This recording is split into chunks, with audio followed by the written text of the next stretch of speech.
Le limoud est dédié l'Elou Nishmat Sultana Batsaade Sheniftera Keayom Azeh.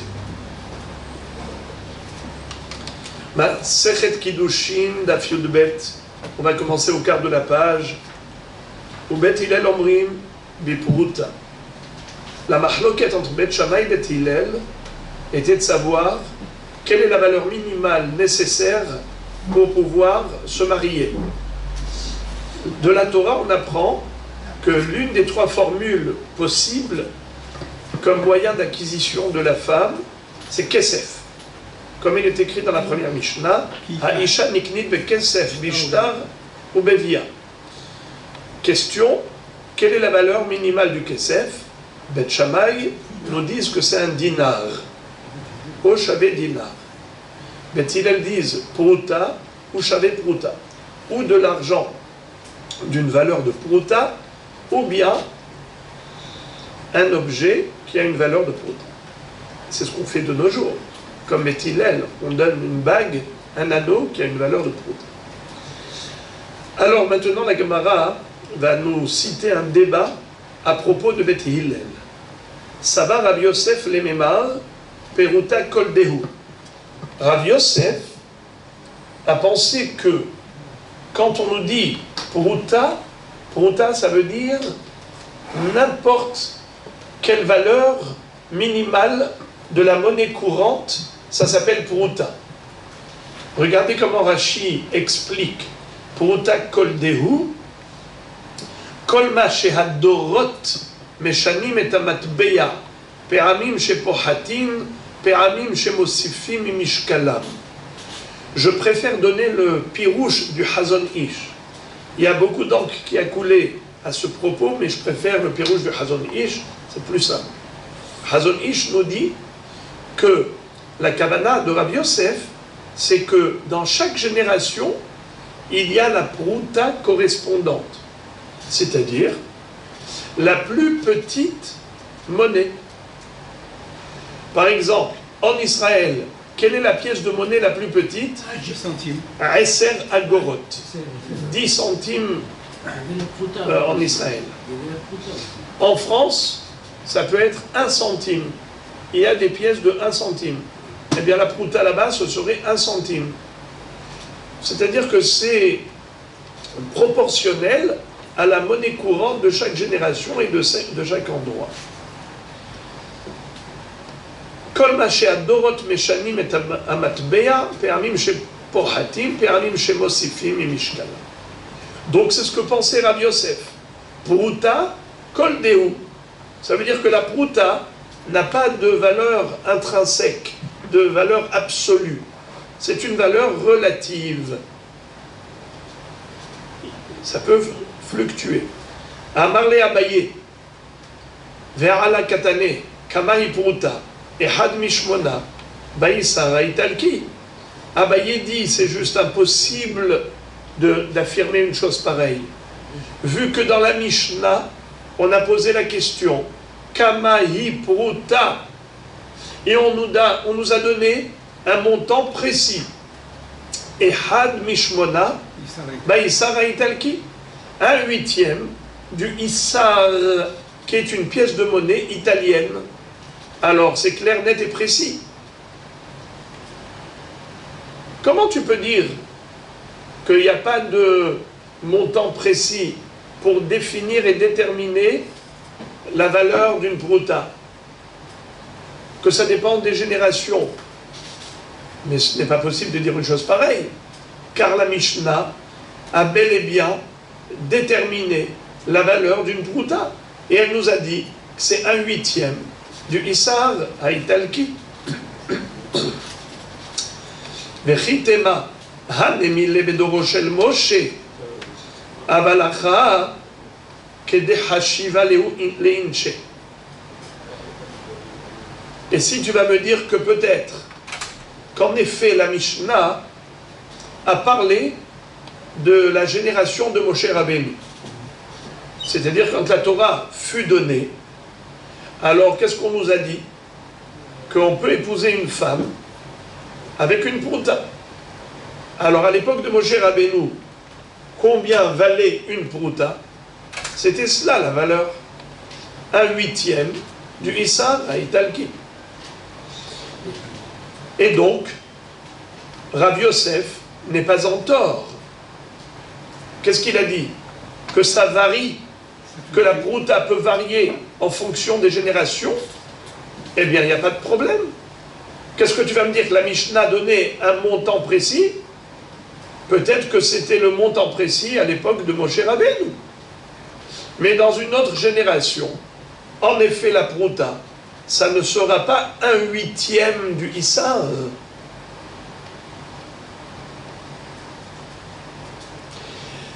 Cette réponse n'est pas possible. Pourquoi?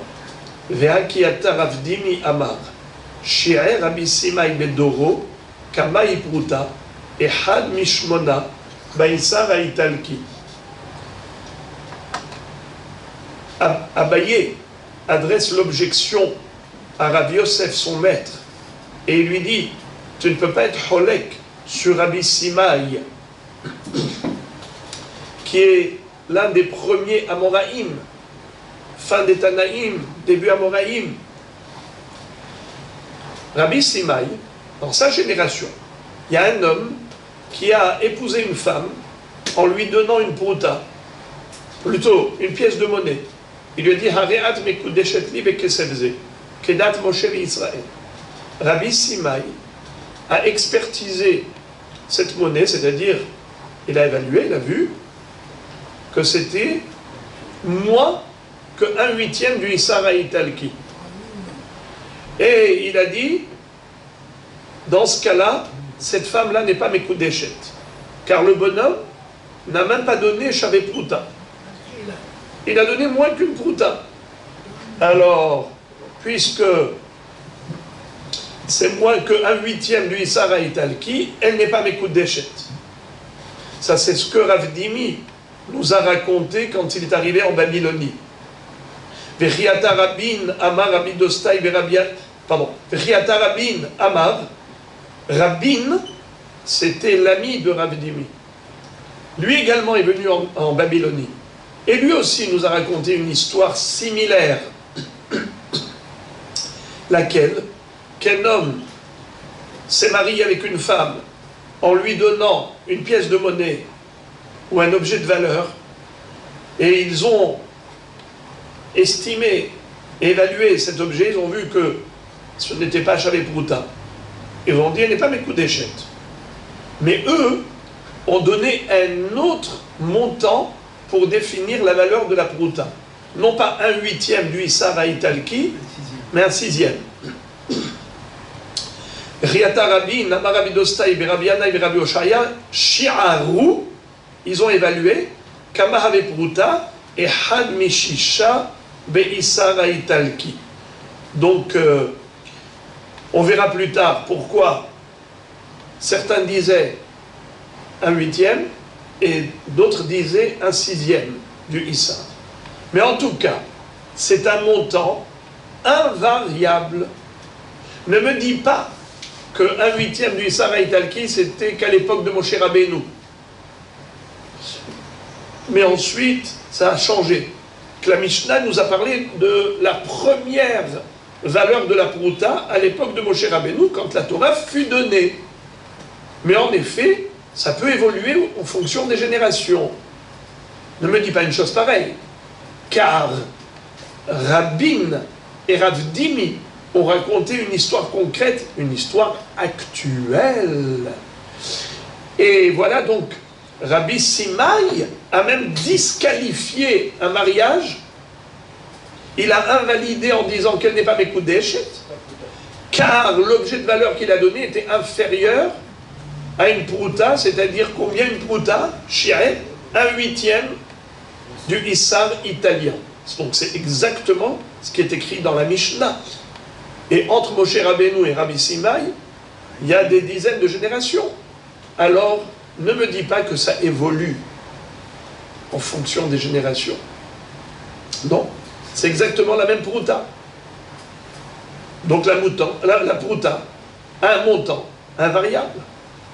Pourquoi, Rabbi Yosef, tu dis que ça évolue au fil des générations? Amarle Rabbi Yosef. Rabbi Yosef rétorque et il dit à Abaye, Ihachi, toi maintenant tu m'as posé la question par rapport à des grands rabbanim tels que Rabbi Simaï, Rabbi Dostai, Rabbi Yanaï, Rabbi Oshaya. Mais tu ne m'as pas impressionné, car moi je m'appuie sur une baraïta. Une baraïta qui parle de Hacham Merilot. Vous savez que quelqu'un qui a profité du Ekdesh, si son profit était d'une prouta, eh bien, il est Hayav Korban Merilot. Hacham Merilot. Keren, Homesh ve Hacham. Déjà, il doit rembourser le capital, rajouter un cinquième, et en plus, rajouter un Korban Hacham. Rav Yosef va démontrer à Abaye qu'il existe une prouta dont la valeur est inférieure à Echad Mishmone Beisara Italki. Quelle est la braïta qui cite concernant le Korban Hacham Merilot? Regardez ce que dit la braïta. Aïno de Tanina. Voici la braïta que je suis choné, c'est-à-dire ma version de la braïta. Car nous allons voir un autre Rav qui n'est pas d'accord avec Rav Yosef quant à la version de la braïta. Mais lui, Rav Yosef, voici sa version. Qu'est-ce qu'elle dit la braïta à propos du Hacham Merilot? Tseva Hashov, Kama Prutot, Bishnes Laim, Yoter Me'alpaim. Hashta Alpaim Lohabian, Yater Me'alpaim Karelehu. Qu'est-ce que ça veut dire? La Torah nous dit que celui qui a profané le sacré en utilisant un objet sacré à des fins personnelles, il se doit non seulement de payer le capital, de rajouter un cinquième, mais aussi d'apporter un korban Hacham Merilot qui va coûter 2 shkalim. Kesef shene shkalim. Et ces 2 shkalim, dans le lachon de Chachamim, ça s'appelle shenes laim. Alors aujourd'hui, les amis, je vais vous demander d'attacher la ceinture. On va commencer à faire des calculs. Je sais que ça va vous tourner un peu la tête, mais ce n'est pas grave. Ce ne sera pas la première fois. Mais le but, c'est de démontrer que la prouta, elle peut être inférieure à 1/8 du Isara Italki. Quelle est la preuve? Eh bien, il lui dit, regarde, cette baraïta veut mettre en exergue la gravité d'une avera. Comment? Elle dit comme ça, Tseva Hashov, va calculer, Kama Prutot Bishnes Laim, Yoter Me'alpaim.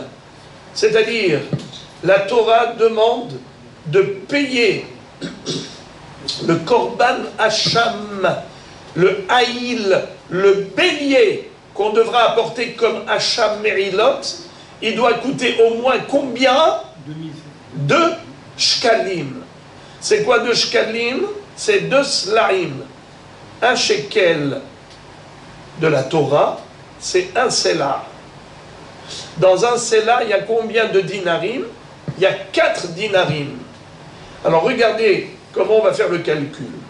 Il va lui dire, regarde ce qui est écrit dans la Braïta, qu'une avera même béchogeg, parce que vous le savez, que le Korban Hacham Merilot, on ne doit l'apporter que dans la mesure où on a fait la avera de Merila béchogeg. Qu'est-ce que ça veut dire béchogeg?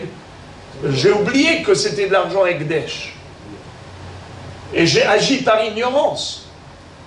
Ce n'était pas volontaire.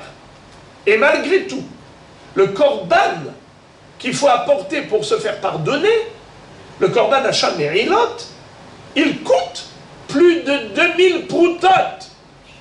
C'est dire la gravité d'une avera. Tseba Hashor. Va faire le calcul et tu vas voir combien c'est grave de faire une avéra.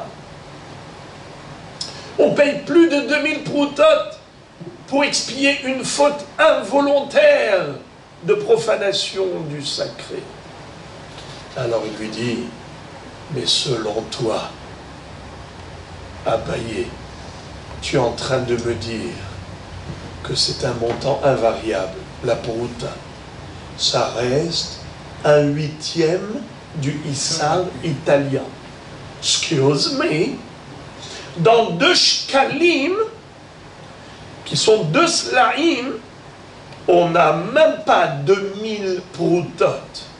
Alors comment la Braïta peut dire qu'il y a plus que 2000 proutotes? Alors si on dit comme moi que la valeur de la prouta a baissé, alors en effet il peut y avoir plus de 2000 proutotes dans les 2 shkalim de la valeur du Korban Hacham. La Torah dit le Korban Hacham il doit coûter au moins 2 shkalim. En effet, il pourrait y avoir plus de 2000 proutotes dans 2 shkalim, dans la mesure où tu me dis que la prouta a diminué de valeur au fil des générations. Alors à l'époque de la Braïta, il y avait plus de 2000 proutotes dans 2 shkalim pour acheter le Korban Hacham Merilot. Mais si tu me dis que la prouta est un montant invariable, ça reste toujours et dans tous les temps et dans tous les endroits du monde, c'est toujours un huitième du Issara Italki, excuse me, ça fait même pas 2000 proutotes. Comment tu peux dire plus que 2000 proutotes? Ça c'est la réponse de Rabbi Yosef à Abaye. Pour comprendre cette réponse, c'est-à-dire comment on peut comprendre qu'il y a plus que 2000 proutotes, ou bien plutôt l'objection de Rabbi Yosef, il y a moins de 2000 proutotes dans 2 shkalim, comment il arrive à ce moins de 2000? Quel est le calcul qu'il a fait? Amar Leaou Saba. En fait, il y avait là-bas un zaken, un hacham, qui a dit à Rabbi Yosef, ta preuve n'en est pas une. Toi, tu vas apporter de cette braïta une preuve, ce n'est pas une preuve. Pourquoi? Anatanina karov le alpaim. Ma version à moi de cette braïta, c'est pas plus de 2000 proutotes, mais presque 2000 proutotes. Karov, proche de 2000, ça veut dire il y en a moins. Donc, je maintiens que la prouta, c'est un montant invariable. C'est toujours un huitième du Issar italien. Et donc, en effet, il y a moins de 2000 proutotes dans 2 slaim, dans 2 shkalim. À chaque fois, je vais utiliser ou sela ou shekel, mais c'est la même chose. Pourquoi? Parce que le sela, employer le chachamim comme lachon, c'est le shekel de la Torah. Il y a dedans 4 dinarim. D'accord? Alors maintenant, il lui dit comme ça. En effet, il y a proche de 2000, il y a presque 2000 proutotes dans 2 shkalim. À partir de ce moment-là, ta preuve n'en est pas une. Car toi, tu es en train de dire, quelle est la preuve que c'est un montant invariable, pardon, un montant variable, toi, Rabbi Yosef. La preuve, c'est que dans cette braïta, il est écrit qu'il y a plus de 2000 proutotes dans 2 slaim. Alors que si c'était un montant invariable, il y a moins. Eh bien, moi, Béhémet, ma lecture, ma version, elle est que proche.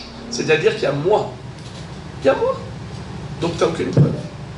Il faut juste changer. Au lieu de dire Yoter me alpaim, il faut dire Karov le alpaim. Au lieu de dire plus de 2000, il faut dire presque 2000.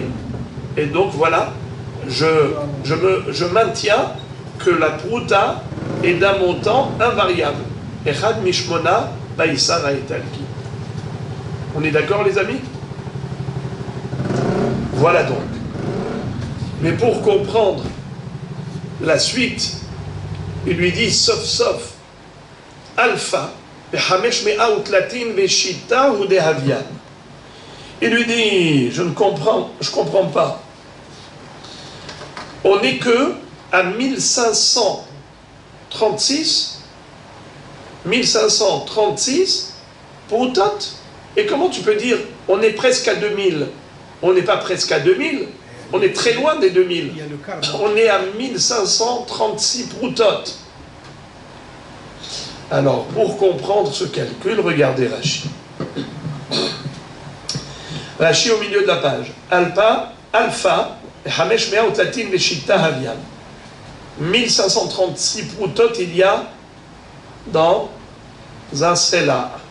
Comment? Dans 2 slaim, excusez-moi. Dans 2 slaim.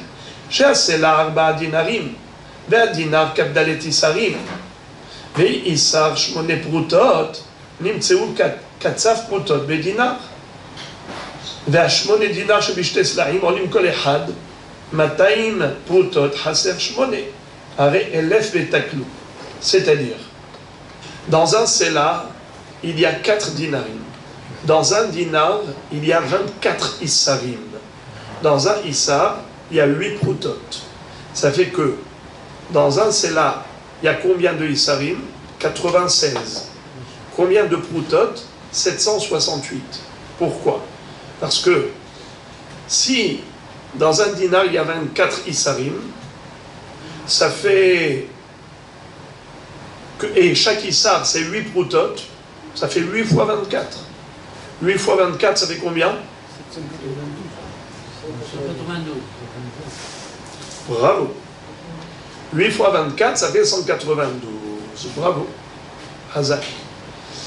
Alors, maintenant 192 multiplié par 4,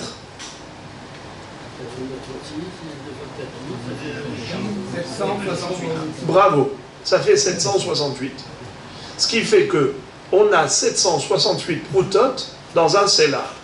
Et on a dit qu'un selah équivaut à un shekel de la Torah. La Torah nous dit que combien il faut payer pour acheter le bélier? 2 shekalim, 2 slahim. Alors 768 multiplié par 2, 2 shkalim, 1536. C'est ce qu'il lui a dit. Exactement ce qu'il lui a dit Rav Yosef. Ça fait 1536 proutotes. C'est le prix du korban. Alors comment la Braïta a pu dire, regarde combien c'est grave de fauter. Quelle est la preuve qu'il est grave de fauter?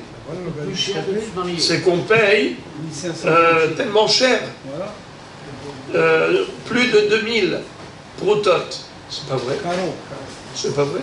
Il n'y a pas 2000 proutotes. Il lui a dit, parce que toi, tu as une lecture erronée. Il lui a dit, toi, tu lis comment? Tu lis plus de 2000. Non, moi j'ai dit, moi j'ai une lecture différente. Proche, presque 2000. Alors si on dit presque 2000, ça nous donne quoi les amis? 1536. Ça nous fait 1536. Alors il lui dit, tu appelles ça 1536, mais on est très très loin. Depuis 1536 jusqu'à 2000, tu appelles ça presque 2000? Il lui a répondu, Kevan de nafkaleu mi palga, karov le alpaim karele. Il a dit, étant donné que on a dépassé la moitié du 2e millier, on est à 1500 et plus. Dès qu'on a basculé vers le 4e quart, on l'appelle déjà proche des 2000, puisqu'on est à 1536. Voilà. Donc, le sabbat, le zaken, qu'est-ce qu'il a dit à Rav Yosef? Je ne suis pas d'accord avec toi d'apporter une preuve d'ici, comme quoi c'est un montant variable. Je peux très bien dire que c'est un montant invariable, et la Braïta voulait dire proche de 2000, et qu'est-ce que ça veut dire proche de 2000? C'est pas vraiment proche parce qu'on est à 1536, mais ça veut dire qu'on a déjà basculé vers les 2000. Très bien. Maintenant, la Gemara, une fois qu'elle a terminé de nous présenter le débat entre Rav Yosef et Abaye et le fameux sabbat, et bien maintenant elle va se focaliser sur ce qu'on avait appris précédemment. Quoi? La fameuse histoire. Qui est-ce qui a raconté 2 histoires? Rav Dimi et Rabin. Rav Dimi a raconté que Rabbi Simaï avait disqualifié un mariage parce qu'il a trouvé que, comment il s'appelle, le Hatan avait donné à la Kala combien? Moins d'une prouta. Il a dit moins d'une prouta, c'est pas caché. Elle Elle n'est pas mes coups d'échec. Et combien a-t-il évalué Rabbi Simaï la valeur d'une prouta? 1/8 du Issar italien. Donc il lui a dit, puisque tu as donné à la Kala moins d'une prouta, elle n'est pas mes coups d'échec. Mais nous voyons clairement que Rabbi Simaï, qui est l'un des premiers Amoraïm, lui, il a dit que c'est 1/8 du Issar italien. Alors maintenant, on a aussi Rav Dimi, Rabin. Et lui, Rabin, il a raconté que Rabbi Dostai, Rabbi Anaï et Rabbi Oshaya, les trois rabbinim, ont évalué la prouta et ils l'ont déterminé comme étant 1/6 de la monnaie qui s'appelle le Issar italien. Alors il faut comprendre pourquoi il y en a qui disent que c'est 1/8 et il y en a qui disent que c'est 1/6. C'est le débat.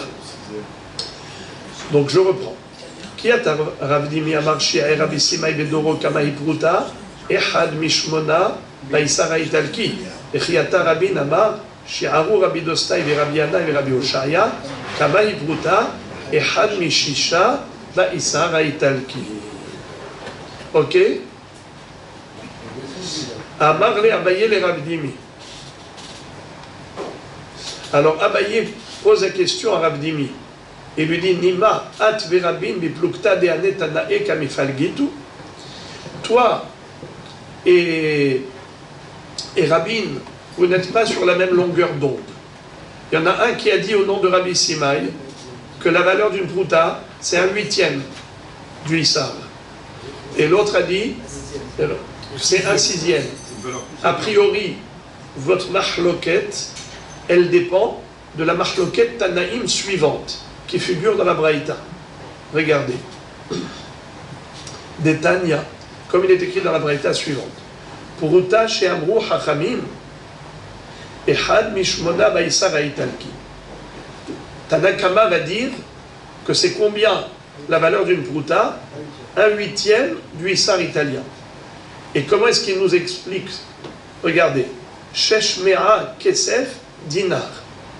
Le calcul, il commence... Bon, ça va être un petit peu embrouillant, mais regardez. Prenez, si vous voulez, la calculette. Shesh mea kesef dinar. Dans un dinar, il y a combien de marot? 6 marot. Alors, commençons.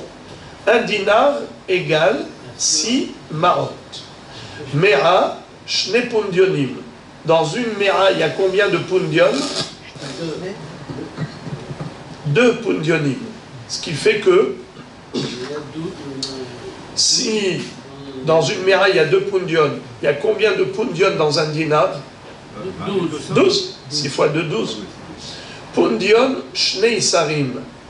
Dans un pundion, il y a 2 isarim. Vous savez combien? 12 fois 2, 24 isarim. Donc répétons. Dans un dinar, il y a combien de isarim? 24. N'est-ce pas? Puisque c'est 6 fois 2, 12 fois 2, 24. Issar, shne mismesim. Il y avait des pièces de monnaie avec des noms un peu bizarres. Il y avait la pièce qui s'appelait mismes. Il y a combien de mismesim dans un Issar? 2. Alors, ça fait combien de mismesim dans un dinar? 48. Dans un mismes, il y a 2 kontronkin. Dans un mismes, il y a 2 kontronk. Ça fait combien? 96. Donc, dans un dinar, il y a 96 kontronk. Dans un kontronk, il y a 2 proutotes. Donc, 96 fois 2, 192. Exactement. Nim. Alors, c'est ce que dit Rashi. Katsav. C'est quoi Katsav? Kouf, tzadik, bet. Kouf, c'est combien? 100. Tzadik, c'est 90. Bet, c'est 2, ça fait 192.